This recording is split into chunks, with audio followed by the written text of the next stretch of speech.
Ladies and gentlemen, I've got a very, very important and special guest in front of me over Zoom.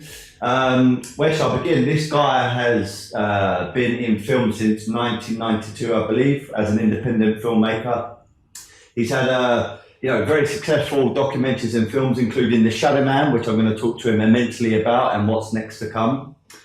Constantine's Sword, Sister Rose's Passion. I mean, you've had a number of awards, including at the Tribeca Film Festival.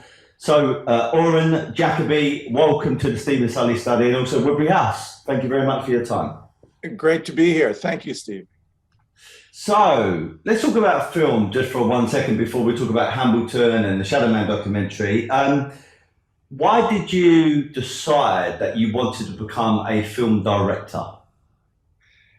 That's a great question. I have to say, it's when I was a college kid, they were giving a course in filmmaking that my roommate dragged me down to the first meeting of the class because he wanted to get in, and he knew that I, was addicted to going to movies, and thought if he hung out with me and I was there with him when he was, they were selecting people to be in this class because it was going to be a small class, and I just, on a whim, decided to take the class too, and started making films when I was 18 years old and loved it.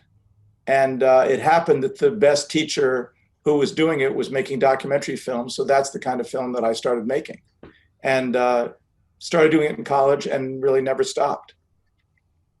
Okay, interesting. I mean, when I was growing up, in school, I think the dream, almost a bit of sort of fantasy was to become either someone like a Hollywood actor, someone in film, because it was very glamorous. You used to watch the TV. This is way before social media, and look at the newspapers and just see all the Hollywood actors, and it just seemed amazing, like Hollywood. Or you would think about becoming some kind of, athlete, boxing, football, what you guys call soccer. Something along those lines. And is it as glamorous as people make out? Is the Hollywood, the film industry, as glamorous as most people perceive? Well, first of all, the documentary, the nonfiction film world is very separate from the Hollywood fiction film world. They're very different. I think Hollywood is glamorous, at least on the surface.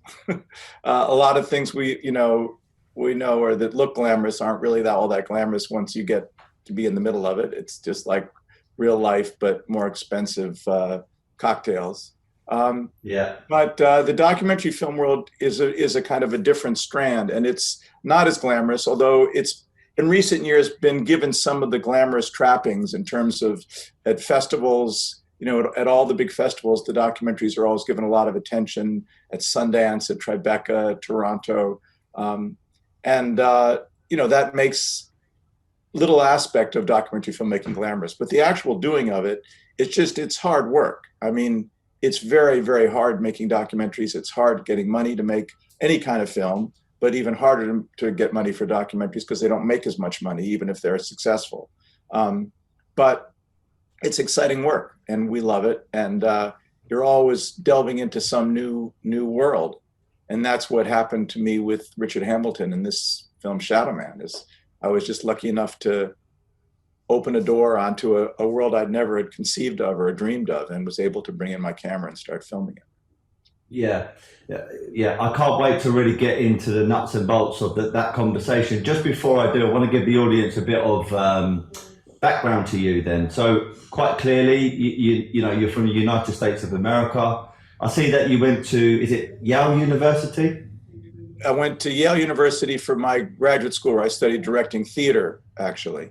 And I got my start, although I'm from the States, I got my start as a filmmaker, my first big boost in the UK, working for a series for the BBC called The Second Russian Revolution, where I'd studied Russian in college and could speak Russian fairly well, and had made some films and had gone doing some filming when it was still the Soviet Union. And so when someone I knew at the BBC was doing a series, they brought me in, and I was able to do 4 films for what ended up being a 9-part series called The Second Russian Revolution, about Gorbachev, and then what turned out to be the fall of the Soviet Union and the fall of the Berlin Wall. We all covered in that incredible series of films. How was your time in the UK?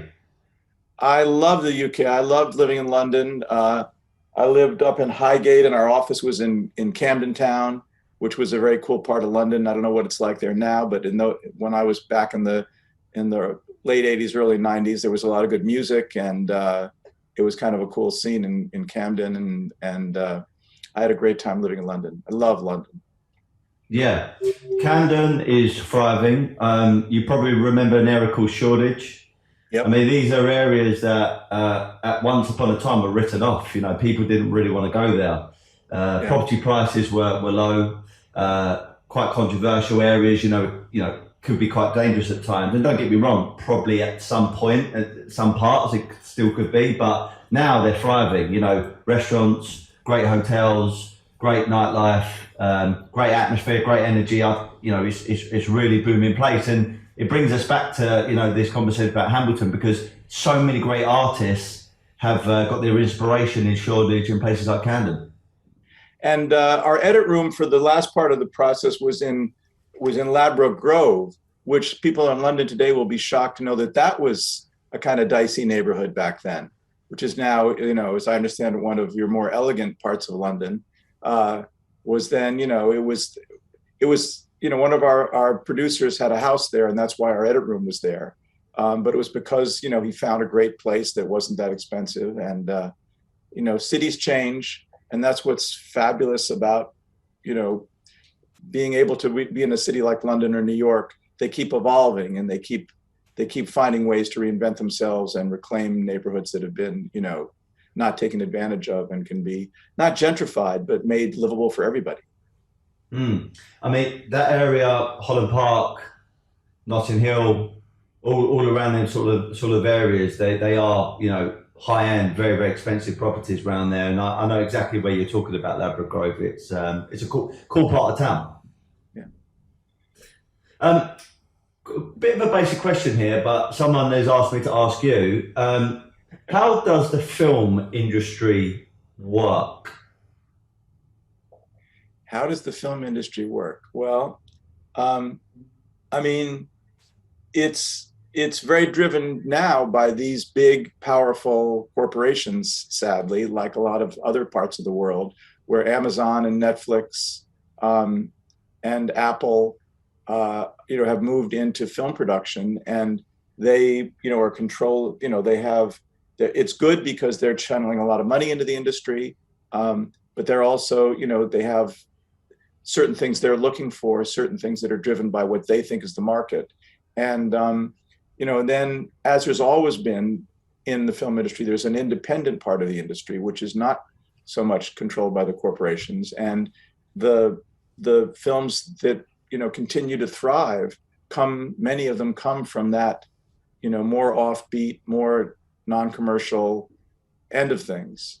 Okay. And people are willing to take risks and do stories that maybe, a big corporation isn't going to invest in, but it's a great story, and so you're willing to take a risk.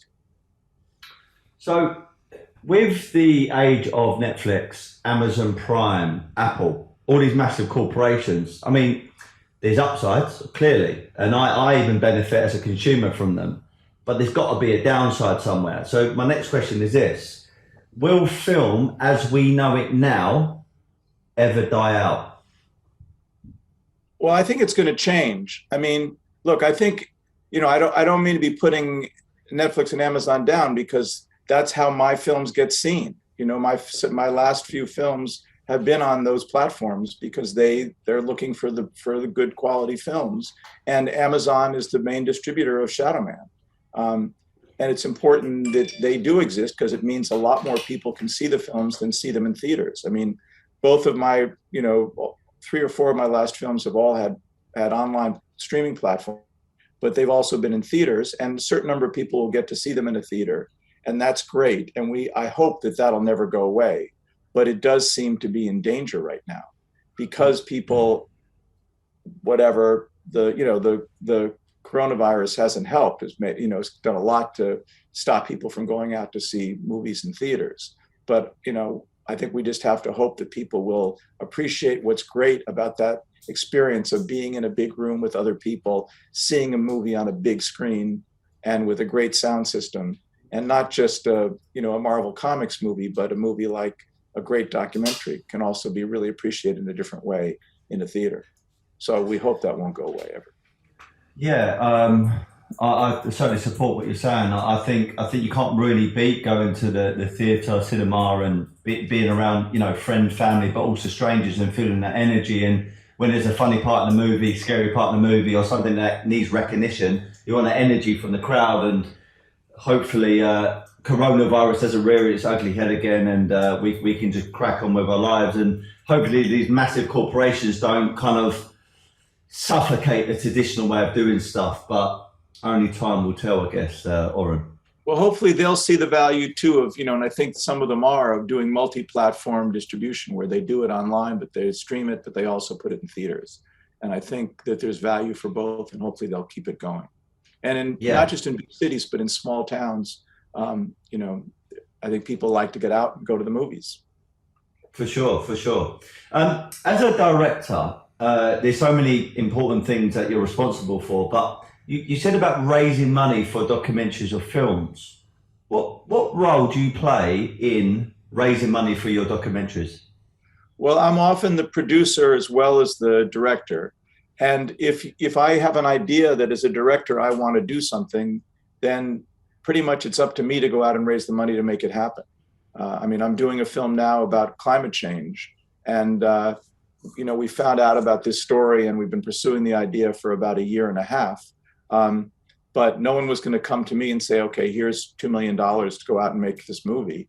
I had to go and sort of dig around and find people who are interested and pursue it and come up with different ways of making it exciting to people until we found the right combination. And now we're on our way where we're going to be beginning production soon. But that's sort of what it's like every time. I mean, when you have a huge hit, even in documentaries, it's kind of like blockbuster Hollywood movies. If you have a huge hit, then people come calling to you. And that's, happened occasionally. And I've been lucky enough where people have come to me and said, here's this great story. How'd you like to do a movie about this? I mean, sort of in the middle of my career, I was really excited. The Beatles were coming out with their number one hit CD. And someone came to me and said, hey, we're doing a documentary. The Beatles have asked us to do a film to celebrate their careers and remind a new generation of what they're all about. And so I got to be one of the directors working on that film. But that was, that's the novelty. It doesn't usually happen that way. Yeah. What I find really impressive, and this is a bit of a rapport between me and you, is I'm not into film or doing documentaries. Maybe one day.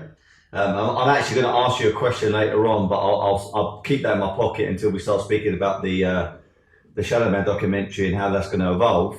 I'm a sales guy, marketing. That's how I got into the Hambleton space in the first place. Basically, Andy approached me and said, what is it you do? And I said, sales and marketing. And he said, have you ever promoted art as a collectible kind of investment? I said, never done it in my life. And he said, well, I represent a guy who's been coined by the New York Times as the Godfather of street art, a guy called Richard Hambleton. Have you heard of Banksy? And I said, well, of course. And he said, well, Banksy got his inspiration from my guy, Richard Hambleton. Why don't you take some of his work and see what you think? In actual fact, the Shadowman documentary wasn't finished at that point, but there was a trailer, 7-minute trailer, and I had the pleasure of watching it. Me and my dad watched it one night, 7 minutes long. And for me, it gives such a great overview and taste and flavor to what that whole documentary is about. And I was so compelled by the story, thanks to you, Oren. I ended up buying a piece, and I still own that piece today with my father. Oh, that's and cool. Anyway, I said to myself, this is my calling. I mean, this is the right product. This is the right narrative. I can see the vision. I can see where this is going. You've got Andy, you've got all these credible people surrounding Hambleton. We got to do something here. And I never looked back. So I would see myself still as like a sales promoter, marketing individual. And in some ways you're the same, because you've got to raise money for a concept and an idea that, let's be honest, most films and documentaries probably do fail. you've got to be confident in your own ability, your own experience, and also, you know, the product you're going to put out to raise that money. And we're not talking about small amount of money here. We're talking about millions and millions of dollars. How did you, you know, come up, you know, how did you build that kind of skill set and mindset to raise so much money for documentaries and films? I mean, it's barely just desperation. It's like it's, you know, and it's what you know, as I said, I started doing this in college, and I learned that if you have a great story and you believe in it and you put in the work, people will recognize your work and they'll recognize the value of telling exciting stories. And eventually you'll find it. And if you care enough, and you know, look, every film I've made, there have been 5 or 10 that I've thought about or tried to raise money for, or had an idea that never came into being. So you don't win every fight, but you know, you keep fighting for the ones you believe in. And sometimes a story just gets its hook in you. And that's what happened to me with Richard Hambleton and Shadowman. I mean, I was invited by a friend to show up one day at you know, the first exhibit of Richard's work in a long time in New York that Andy was involved in.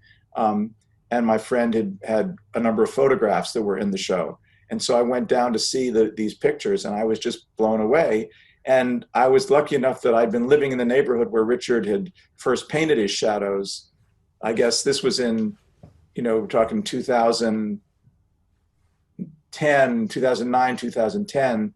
It had been, you know, back in 1980 when Richard had first painted those things in the Lower East Side and Tribeca and down in the West Village. And that's when I lived downtown in New York and had seen a bunch of the work when it was first done. And so I was very, very excited to suddenly see this stuff and, you know, and then realize, oh, that's who did it. Because when it was up there on the walls in New York City in the 80s, people didn't know who the guy was. So then I was invited to his studio, and maybe I'm getting ahead of the storytelling here. Maybe you want to hold off on this. But anyway, the point was, just when a story gets its hooks in you, sometimes your common sense tells you to let go, but you know, you just are into telling the story, and so you keep on doing it. I remember when I did a film called Sister Rose's Passion that was about a 80-year-old nun who was living in an assisted living facility. My wife asked me, "What are you working on?" And I told her this story. She said, "Who's going to care about a movie about a 85-year-old nun?" And it ended up being, you know, nominated for an Oscar. So you just never know. Yeah. But you have to trust your instincts. You have to. You have to. If you've got that inner kind of gut feeling that something's going to go right, you got to run with it, for sure. And that was like me with Hambleton. So I think this is the perfect moment to kind of segue into the Richard Hambleton story. I've given you a bit of my story, how I found myself right place, right time, and about 3 years ago, Oren, as I mentioned over a message, I started doing podcasts. Initially, the Stephen Sully study was about interviewing entrepreneurs, athletes. I'm a boxer. I do boxing. So I had the pleasure of interviewing a lot of boxers, footballers or soccer stars, a few rugby players, track and field kind of people. And then I started interviewing artists. And that led me on to some of Hambleton's affiliates. So there's a guy called Days who used to tag the name Samo, same as Jean-Michel Basquiat. One of Hambleton's tenants is a guy called Christopher Ellis, who goes by the tag name called Days.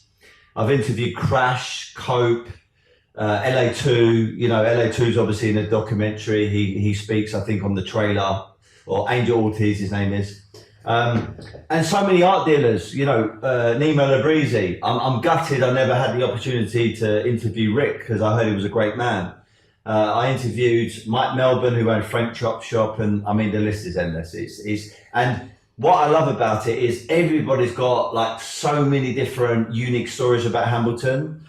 All of them say about how crazy he was, but also at the same time, they're all saying what a genius he was. And he was ahead of his time, you know, he really paved the way for so many other artists and individuals. He gave so much inspiration to the street art community. So yourself, Oren, I mean, would you call yourself a street art fanatic? Would you call yourself a Hambleton fan? I'm a fan. There are artists who I really love. I love JR. I love Banksy. I love, a lot of the early, Basquiat, Keith Haring stuff. I think it's an amazing, genre of art. And they're just fabulous neighborhoods where all over the world where this has become, such a fun thing that draw people and again, revitalize a city because the art is there and people come and spend money and hang out and want to be a part of it. Down in Miami, there's this whole neighborhood, west of the main strip of Miami where there's just unbelievable block after block of huge, enormous murals. Just really great street art. So when it's good, I love street art. And what's attracted you to Richard Hambleton's work itself? Well, as I mentioned, I happened to see Richard's work when I moved back to New York in 1980 after I'd been in college and moved down to stay with some friends in this sort of very desolate neighborhood then they were just beginning to call Tribeca. It was a few blocks below Canal Street on a street called White Street and Broadway. And went out of the house one day, and the first thing I, saw that I discovered later had been done by Richard was one of these mass murder mystery images, where it looked like a crime scene, like a police crime scene, where there was a body, an outline of a body, and in the middle of that looked like a chalk outline was a splash of blood. It looked like blood. Turned out it was red paint. And the first time I saw this, I jumped. It was just, it was at nighttime in the city in a desolate neighborhood where there was, it was not the safest city in the world back then, New York, in the late 1970s, early 1980s. And, at first I was a little scared, but then something about it didn't seem scary. Something about it seemed to be like it was for fun, or it was a joke, or it was art. And you were wondering what is it? And then a few weeks later, I saw another one in another part of the city. And I realized, okay, some guy is doing this, and it just seemed very cool. And then not long after that, I started to see the shadows that were just these images on a wall. Again, you'd be walking down a street at night, and suddenly this thing would appear before you, and you wouldn't really know where did it come from, what it was doing there. At first, it could even look like there was an actual human being standing there. And you would realize, no, it's something that's painted on the wall. And again, the first time you saw it, you're scared and you don't know what it is. And the second or third time, you guys start to get it. Oh, somebody's doing this. And it became kind of fun, and you'd look for them. So flash forward 30 years, my friend invites me to a studio in the same, not far away, in the same neighborhood, where someone had put up a big art exhibit that had been sponsored by Giorgio Armani. It couldn't have been, more of a world away from those first images. And it was a very glitzy scene with models and investment bankers and everybody coming to see this art. And there were these same images. There were photographs of the shadows that had been taken by my friend Hank O'Neill, that were these incredible large mural photographs showing the shadows on the streets of New York. And then there were the paintings, when Richard had started to put these same kinds of images on canvas. And in addition to the shadow paintings, there were the amazing cowboy rodeo figures. There were the beautiful paintings, the so-called beautiful paintings with the name of different women were the titles of the paintings. And they were these sort of abstract landscapes in vivid, exciting colors. And then my favorite, these enormous wave paintings that felt like you were standing on a beach with a huge wave breaking right in front of you. And so I was just blown away by the work. And then my friend Hank said, I'm going over to see Richard. Why don't you come, and why don't you bring your camera? And so I went to my production office, grabbed a little camera. I don't usually shoot my own films. I work with other really good cinematographers, but this was just, I wasn't really going to make a film. I was just going because Hank asked me to bring my camera. So I walked in and started to see what was going on as Richard was working with Andy Valmorbida and his partner Vladimir to try to develop some art shows, some more art shows to follow up on the one that I'd just seen. And I started filming their interactions, and, Richard ignored me. Andy and Vlad ignored me. They just let me stand there and film what was going on. And that's rare in of itself, when you're a witness to a kind of an exciting interaction where nobody cares that you're filming. And if you can keep on doing it, you know, your instinct as a filmmaker says, keep going. And that's what happened. Incredible. I've got to hear the first-hand story directly from the horse's mouth, which is quite a rare thing as well, which is great. Have you ever collected any of Richard Hambleton's works? I have several of Hank's photographs, I'm very happy to say. And at one point, Richard did give me a shadow head, which I'm not sure if he was joking that he said, you know, it sort of looks like it could have been me.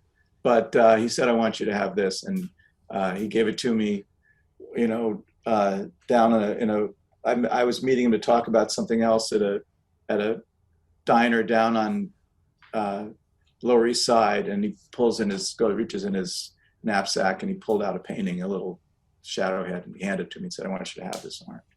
So that's amazing. Yeah, amazing. So Hambleton, from your own experience, what do we maybe don't know about Hambleton that Oren Jacoby may know about Richard Hambleton from your point of view? Well, I mean, most of what I know about him is in the film. You know, I think he's, I guess maybe a side that, you know, you don't see that much in the film that would have peek out occasionally. He had a fabulous sense of humor. He was a kind of mischievous, kind of ironic, very clever, very irreverent kind of guy who liked, you know, making fun of things, liked sort of playing games with people, sometimes in a nice way, sometimes in a not so nice way. But, you know, he did have a sense of humor, and he was very intelligent. He was soft-spoken. Sometimes he would be a little pretentious or trying to show off when he was talking to certain people. But he really knew about art, I think. That was not a show. He was passionate about certain painters who had inspired him. He was, you know, I think people think of street art as something that's just graffiti. And he was very dismissive of graffiti as opposed to street art. And he was very proud of his technique as an artist. And his, you know, many of the important critics of his time marked him out as different from some of his other contemporaries by being a brilliant craftsman in terms of just his stroke, his brush stroke, the command that he had of putting a kind of sense of movement and excitement into painting, which had been gone, many people thought, from painting since the great abstract expressionists like, you know, de Kooning and Jackson Pollock and Franz Klein and Rothko. Here was the first painter who'd come along in the generation who brought that kind of exuberance and vitality to painting with just the brushstroke and the way he expressed himself and brought energy to the art form. And, you know, and then he also had the kind of clever, surprising, conceptual thing that Andy Warhol and that generation of painters had. So I think what was one of the great things about Richard was how he brought these different worlds of art together, and then he created something completely new. I mean, now people think of Basquiat and Haring as the great founders of street art, but Richard was doing it really before they were doing it. And when they were all three selling their art, although they are now billion-dollar estates, partly because they both died so young, Richard's work maybe is not considered as valuable, but it is, you know, at the time, it sold for more money than their works did. I was going to say this actually. So there's two elements to the art market, really. There's the beautiful side of it, the collecting, decorating your home or your office, just really enjoying the narrative and everything about that artwork and the artist. But there is the financial aspect. You know, people buy it to preserve their money, make money, and flip their money onto bigger and better pieces. For any artist, Banksy, Jean-Michel Basquiat, Andy Warhol, Picasso, Roy Lichtenstein, and of course Richard Hambleton. Since his passing in 2017, how have you seen the demand for his work go up? Well, I know that they're getting a lot more money for Richard Hambleton paintings than they used to. I know that since he died and since the film came out, you know, there's a lot more knowledge about Richard and how special he is. And I don't think he's in the same price category that those two guys are, but I think the value's definitely increased. And part of it is, the other part of art and value in art comes from the politics of the art world. And Basquiat and Keith Haring were both masters at playing the games of the art world. They both had art dealers who would kind of took them under their wing, knew they were happy to be sort of docile, obeying clients working for their art dealers. And Richard never would enter in that kind of relationship. He resented the idea that money was determining what kind of art people did. And, Basquiat and Haring would be churning out these works over and over again that people wanted. And when people asked Richard to churn out more shadows, he started to paint things that were completely different. He didn't want to do that. And when Basquiat died, the great art dealer who had represented Basquiat, Mary Boone, came to Richard and wanted to represent Richard. And he brought her some of his new work that he was doing. And he said, I don't want to do those shadows anymore. And she basically kicked him out of the gallery. At least that's the story that I was told by another art dealer who was, apparently privy to Richard had shared that story with him. Yeah. True. He's a true artist, as people say, didn't do it for the fame, didn't do it for the money, or even really recognition.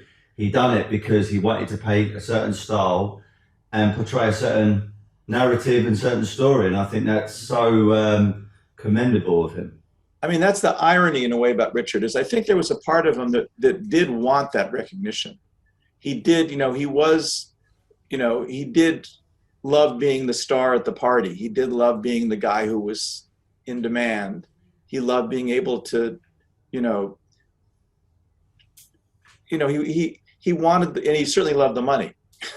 He liked being able to, drink champagne and eat caviar and as we know, consume a lot of drugs, which were expensive. Mm. But it was just in his nature that he couldn't play the game that he needed to do that the way most people do it. And so he couldn't help, when there's so many stories I've heard of great opportunities where some big art dealer or some big collector was wanting to come and get Richard's work. And instead of, giving them what they wanted, he would basically, lock them out of his studio, or he just wouldn't show up, or he would, do something to piss them off almost on purpose. And it was, partly you could say, well, he had this self-destructive streak in his character, which was a kind of a pathology and a sad part of his nature. But it was partly just who he was as an irreverent character trying to thumb his nose. He couldn't resist being a bad boy. Yeah. So the nature of the beast with Hambleton could be quite difficult to work with. From your point of view, being a film director, a documentary director, was there challenges at some points dealing with him directly? Oh, it was a nightmare. I mean, at first, as I said, it was easy. He just let me come and go, and I came and I filmed, and nobody paid any attention. And then at a certain point, as the money started coming in and the demand for art started coming in, and I'm not sure which it was, I think it was more the money coming in and he was kind of dropping out a little bit. He just locked the door to his studio. And, I was 3 or 4 months into the film, and I basically had to hang it up and said, I can't do this film because Richard's not letting me come in.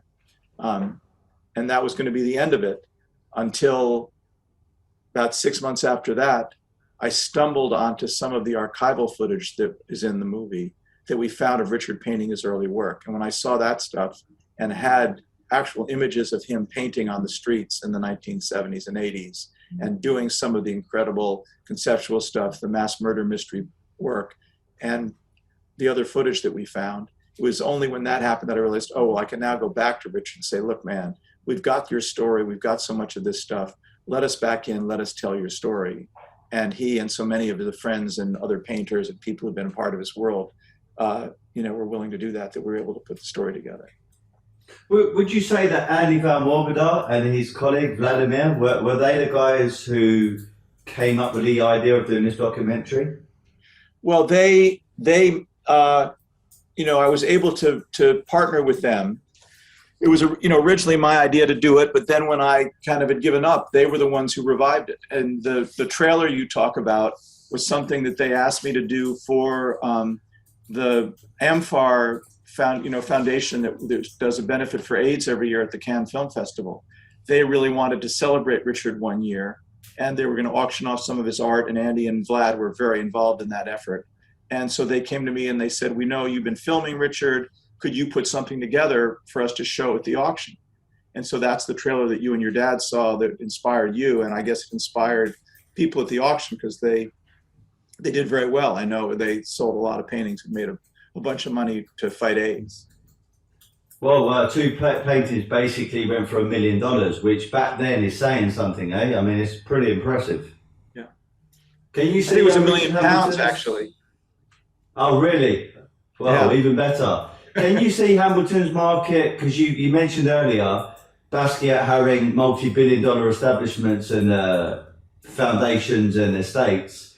Can you see Richard Hambleton's market going in the same direction as Jean-Michel Basquiat? I'm not enough of an expert on the art world to make any predictions. I mean, I know the work is great, and I think that great work gets discovered eventually, and so people are going to kind of rally around. And anybody who I ever have seen exposed to his work, and particularly then if they find out his story and the kind of dramatic story and struggle and fight that he had to do to do that work, I think he's going to have a following always. I definitely support what you're saying, and I agree. Oren, I've never asked this, but I've always thought it, and I know it might sound a bit obvious, but I want to hear it directly from you. Who came up with the idea? Whose decision was it to call the documentary The Shadowman? Well, it's not The Shadowman, it's just Shadowman. Shadowman, yeah. Shadowman. I mean, it's what I called it from the get-go. Just when I first started filming it, that sort of seemed to me the right. And it almost at times I thought, well, I should come up with something better because it's too spot on. But it's so kind of, it's the subject of so much of the work, and it's kind of rings true for who Richard was. He really was a shadow man. That's what he wanted to be. And I think the image in those paintings is also something that's a kind of, for more that I've learned about Richard and his childhood and growing up, it was something that was a image that was representing something very deep in his psyche of demons that he was fighting and stuff that he had to deal with that couldn't help but come out in his art. The other individuals on the documentary Shadowman, Nima Labrizzi, Rick Labrizzi, the Woodwards, Andy Valmorbida, Vladimir. I mean, these are all very cool individuals, people that have played a significant part to Richard's market and legacy.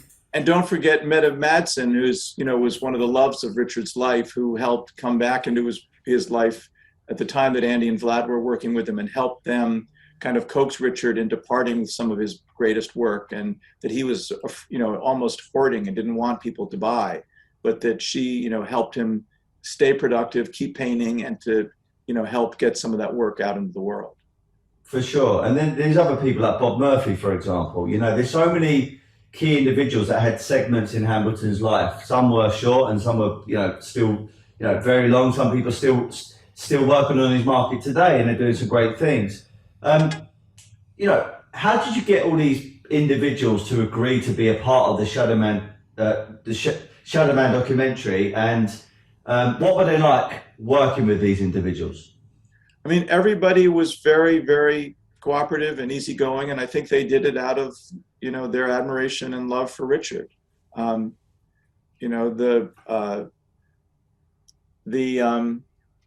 Both friends of Richard's, collectors of Richard, even people, as you say, like Bob Murphy, who I think kind of shamefully took advantage of Richard in somewhat questionable business deals. They were happy to participate and very open about what they had done.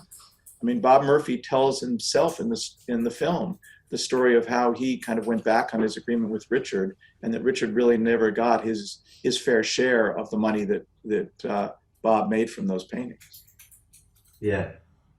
I'll tell you what, Nima Labrizzi, Andy's been great. We talk to Andy every single day because quite naturally he owns the Richard Hambleton Foundation. Untitled Chapter, he's doing some great things. I mean, he's got so much planned. I mean, it's very, very exciting. But someone that I think is just real authentic to the art market is Nemo Labrizi. You must have had a lot of conversations with Nemo. You must have had a lot of engagements with him and spoke to him about, you know, him and his father and what they contributed towards the art market and what they still are contributing towards the art market with. Well, I know that Nemo, first of all, Nemo's an incredible character because he is, you know, as you say, an authentic street artist himself. I mean, he was down in the subways with that first generation of incredible subway graffiti artists, you know, being chased by the police. And he was like a kid. I don't think he was even a teenager yet when he started hanging out with those guys. And he just, his dad was, you know, an artist, an art dealer, and open to his kid living a somewhat, you know, unconventional lifestyle, and let him, or wasn't able to stop him from hanging out and going down in the subway yards and painting on trains when it was, you know, deadly dangerous to do so. So that, I mean, just that part of Nemo's life gives him incredible credibility of somewhat questionable sense in my mind, which you can't help but have regard for. And then he's also someone with, I know, experience in film. He's been a filmmaker, and he did collaborated with Richard. I didn't meet too many people. Richard clearly took Nemo under his wing at some point, and they would go out and do street paintings together. You know, and then I know that he was the person that, you know, helped introduce Andy and Vlad to Richard, which proved to be the biggest, you know, break for Richard's late career. That he was able to work with those guys, and that they facilitated all those amazing shows that happened between 2011 and 2018. Yeah, I think he's a great guy. He's been on my podcast. I mean, he's a top man, and I'll save the next bit about the Hambleton Hotel on the 29th of October for later on in this conversation. But yeah, he's coming over to contribute. More about the documentary. It's on Amazon Prime right now, and I've seen it a billion times. And you know, it won an award in 2017 at the Tribeca Film Festival. So my question to you: was the Shadowman documentary as successful as you planned? Well, again, when I make a film, I can't really be thinking about how successful it's going to be. I mean, I know that's the way Hollywood works. As a filmmaker, I do it because I'm passionate about doing it, and I like telling the stories, and I hope that there's going to be an audience. And you know, I was a little bit disappointed. There's a thing in documentary films right now where films about people who are famous do better than films about people who aren't well known. That's just the reality. It's like the way the marketing works. If you have famous names, you can get your film out there. If it's a story that, you know, hits the zeitgeist right on the bullseye of that moment, it could be someone who's not known, but who it just fits what is everybody interested in right now. And then that happens, and then there's an audience waiting to jump on that. You know, we were telling a story about a kind of art. There'd already been a movie about Banksy. There'd already been movies about Basquiat, you know, several years before ours. It was not like we were breaking new ground about street art. So it didn't have the kind of sudden impact that we, you know, might dream in the best of all possible worlds a movie would have. But I'm so happy that it got a theatrical run all over the United States, that it's available to people, can still watch it on Amazon. You know, and I actually lost a fair amount of money making the film because I had to end up putting some of my own money into it because it took so long, and Richard was difficult to work with, and then it was hard getting all the archival materials together. And the music, we used a lot of very expensive, authentic period pop songs in the film. You know, it was not like it was a great financial situation for me, but it was a film that I'm proud of. So, yeah. It's sensational. How did you feel when it won an award at the Tribeca Film Festival? I think actually, I have to be honest, it was the runner-up for the audience award. That's still an award? That's still an award, but it's so I was very happy. You know, you want to win the first place, but runner-up was still good. So we were happy to. Yeah, look, you're still on the podium. Yeah, exactly. And what's that feeling like, you know, being on a massive platform like Amazon Prime? Because I think allegedly there was conversations that Andy was saying about Netflix maybe and Amazon Prime. That's a pretty big deal. I mean, that was a huge break for the film. And Amazon, before we even finished the film, there's a market in New York called the independent film market, where they invite documentary filmmakers and other filmmakers to come and show their products to different buyers and distributors. And we showed a rough cut of Shadowman at that market, the IFP. And I was very lucky. You make appointments with you asked to speak to certain distributors, and we asked to speak to the Amazon rep at the meeting. And she came and saw watched the trailer of the film and got excited. And that was the beginning. Before we even, had completion money to finish the film, Amazon showed their interest. And we didn't actually get the final deal with them until later, until we were accepted at the Tribeca Film Festival. But they were the first, serious player to show interest in the film, and that made a lot to getting it finished. So, we're very, very proud and happy to have that Amazon connection. Massive achievement. Well done, Oren, and great accolade. Let's talk about something that I feel really excited about, the potential, or should I say, it's happening, the Shadowman documentary turned into a Hollywood movie. Andy Van Morbid has asked me to ask you these questions. So I'm working with a fabulous producer, Anne Harrison, who produced the acclaimed movie The Danish Girl, and other wonderful big Hollywood films that she worked with Martin Scorsese for a number of years. She is the lead producer, and I'm working with her to develop a fiction story based on Richard's life, and really the period that we concentrate in the middle of the film, the period from his arrival in New York until the kind of Venice Biennale, when he kind of goes through a change and sort of drops out. And that's the sort of period that the fiction film we think will focus on. And we're in conversations with some top directors. The film is actually being looked at right now by somebody we're very, very excited about. And we're hoping that that will be the first step towards getting a screenplay done and having the film come out, within a few years. It's very slow. It's the process of making feature films is much slower by necessity than the process of making documentaries. With documentaries, a story happens, and if you don't act quickly, it's going to go away and you'll lose it. But with fiction films, the market is so competitive.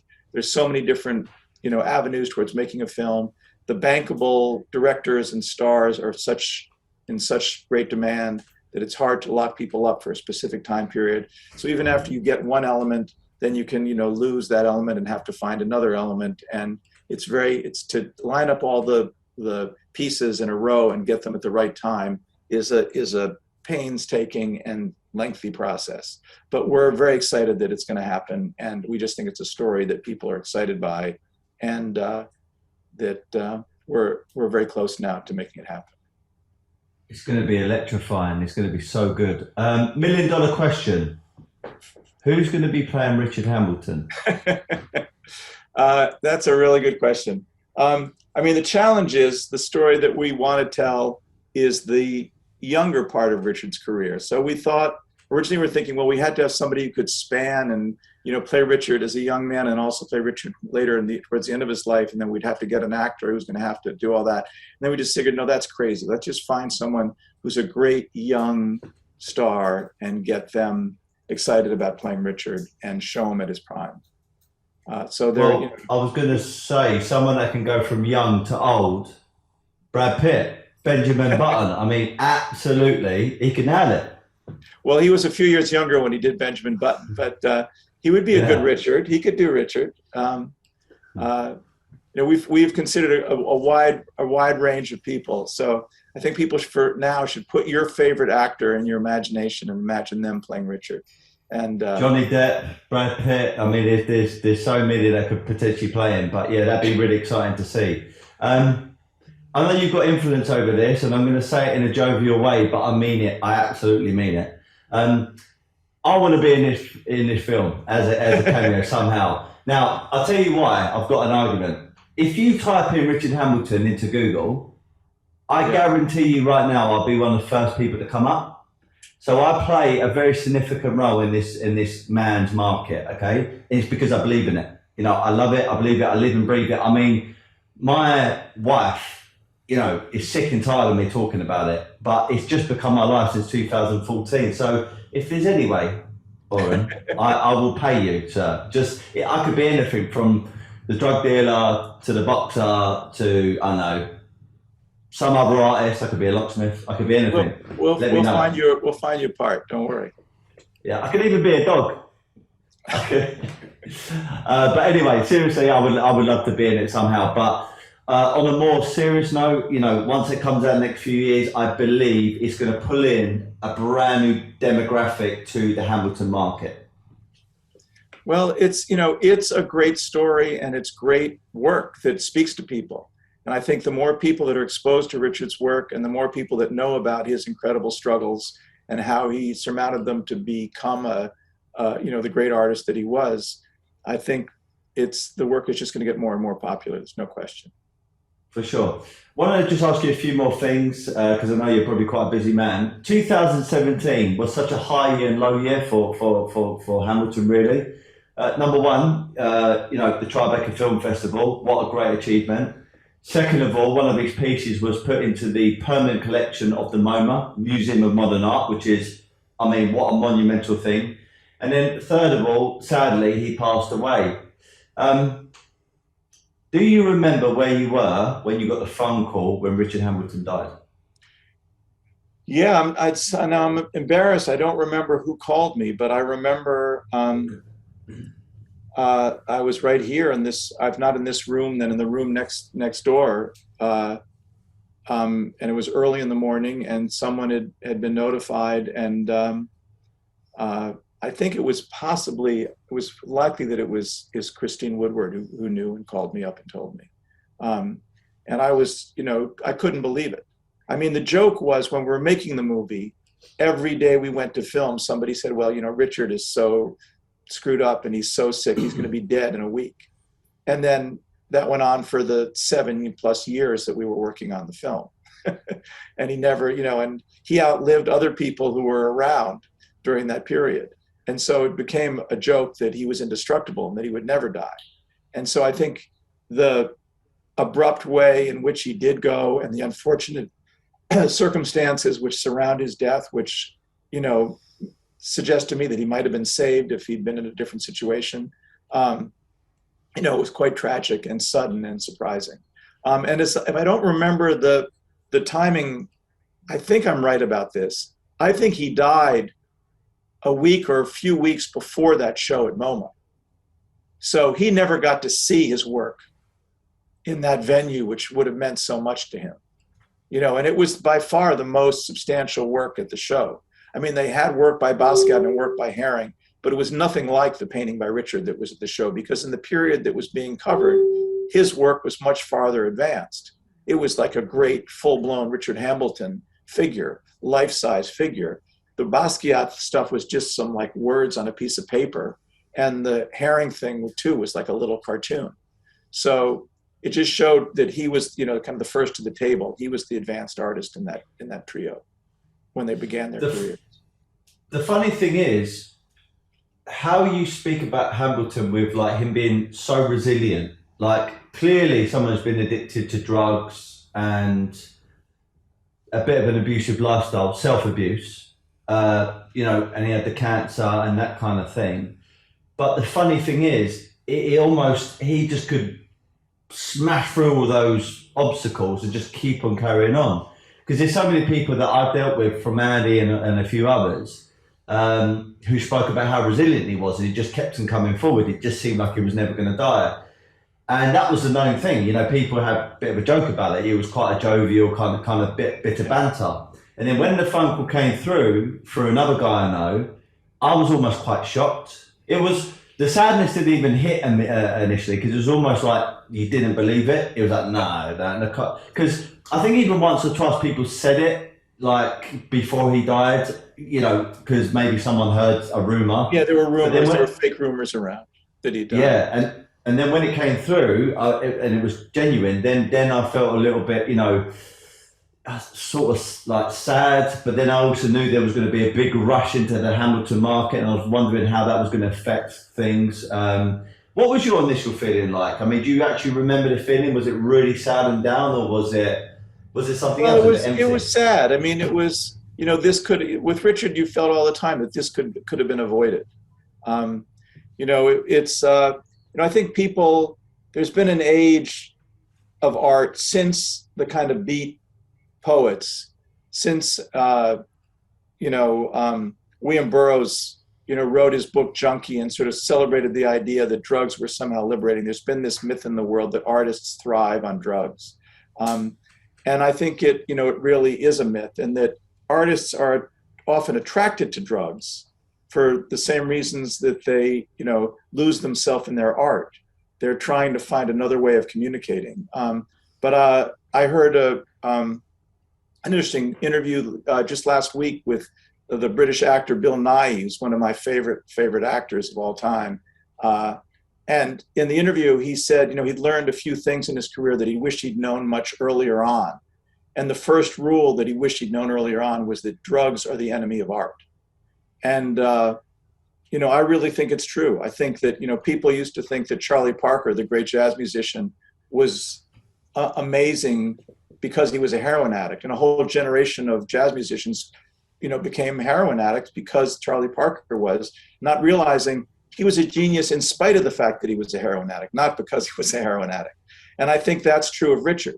I think Richard was a genius in spite of the fact that he was, had this monkey on his back that made it, incredibly difficult for him to live a healthy, normal lifestyle and a more fulfilling, fruitful lifestyle. I think he would have done even greater work had he not been encumbered by his addiction.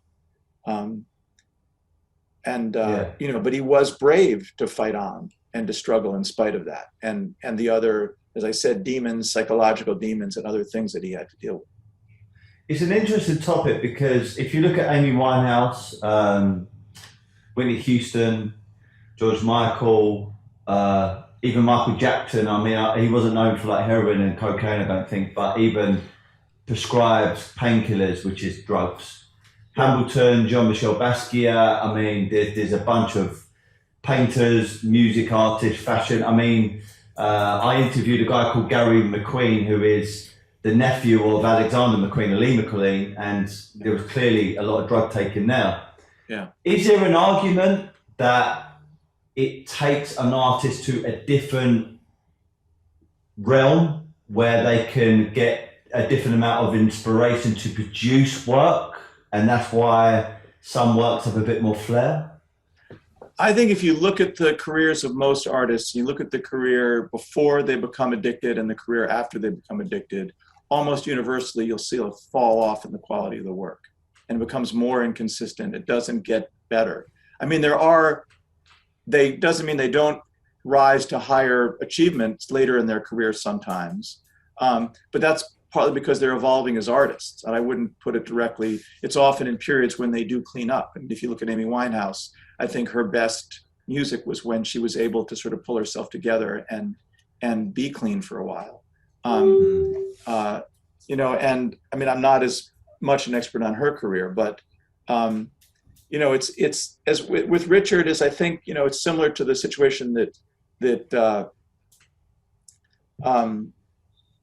Keith Richards talks about in his memoir, where he says he was able to very carefully maintain how much drugs he used, and that's one reason he survived and a lot of other people didn't. He was careful. He knew what he could take. He knew what he couldn't do. And then at an important point in his life, he got clean. It's one reason the Rolling Stones lasted as long as they did, is because Keith Richards got clean. If he hadn't, he'd been dead too. I think, as I said, I think that it's true that the artists are attracted to drugs. It's partly the lifestyle. It's partly, as you said, the pain-killing aspect. I mean, there's no question that Prince died young because his body was totally smashed up by the abuse that he put it through as a performer. And I think Richard put his body through tremendous abuse doing his art. And he needed they were self-medicating. And I think artists also often self-medicate for psychological issues with drugs. Rather than being treated in some more traditional way, which would be safer, they're self-medicating, dealing with their problems, dealing with their issues by taking drugs, to forget about the problem part so they can keep on working. But look, I know you'll get a different story from other people, but that's sort of my deep feeling, is that the romanticization of drugs as a secret to good art is a empty argument. Okay. I mentioned before we kicked off, we are doing, over the 4th anniversary of Hambleton's death, a private screening of the Shadowman documentary at the Hanyard Hotel, which is an absolute amazing hotel in Soho, in London. We have myself and Nemo Labrizi, who's featured on the documentary, doing a Q&A, and we would love for you to come over. We will pay for your flights, we will pay for your accommodation, we will treat you like an absolute king, because you are, and we would love you to be over here. So hopefully we can see you. That's an incredible invitation. It's going to be very hard to say no. I think it's much more likely I will say yes. I just have to make sure my other film that I'm working on will allow me to get away those days. But I'm looking forward to seeing you in person and to seeing the film in London. Yeah, amazing. And also bring your other half if she wants to come over as well. That'd be great. One more thing. Is there anything that you're doing right now that people should look out for online, on your social media? What are you up to right now? Well, 2 things. One is my new film called On Broadway, which covers the similar period in New York City, beginning in the late 60s, early 70s, that Shadowman does. And it looks at how Times Square and New York City was going down the drain, and so was the Broadway theater. And then it's the amazing story of the comeback of Broadway and how it reinvented itself over the next 50 years to become, the most successful theater industry in the world again, and to be thriving, having its best season ever in 2018-19. And now Broadway is trying to come back again. Where here we are in 2021, and Broadway is just reopening this week. So my film On Broadway just opened in theaters in America. It'll be coming out soon in the UK and in other places around the world. And we'll be announcing soon its streaming release. So please look for that. And then I'm just starting a new film about climate change, because if we don't do something about that, nothing else is going to matter. So I'll be talking more about that film in the months ahead. But please look forward to seeing what we can tell the world about climate change.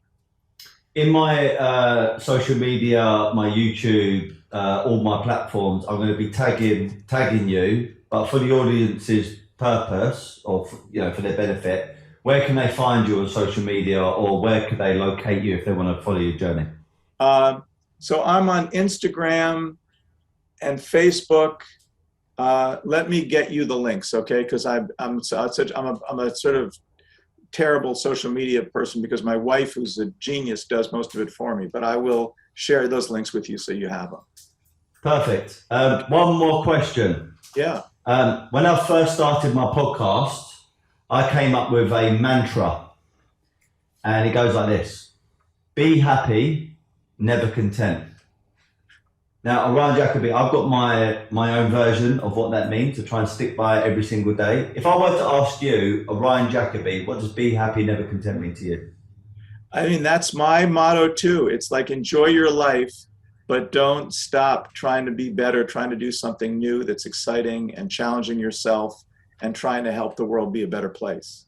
But don't forget to smell the roses and enjoy the world while you're here. Beautiful answer. It's been an absolute pleasure speaking to you. I'm very humbled that you said yes to coming to the podcast. I was expecting to hunt you down for many months and years before you finally said yes, but after a few calls you agreed, which is great. And we've both been trying to contribute to the Shadowman's future of his market and Richard Hambleton's market, and I can't wait for you to come over, because when you come into our studio, you will find it like Aladdin's cave, but just for Hambleton. You can see all the very, very best works. I mean, it's a great place to be. That's exciting. Well, I look forward to seeing it and to meeting you in person. Thank you. God bless. Have a great day, and all the success for your documentaries and films coming up in the future. And I hope to see you in October. Thanks. Take care. Take care. Bye now. Cheers.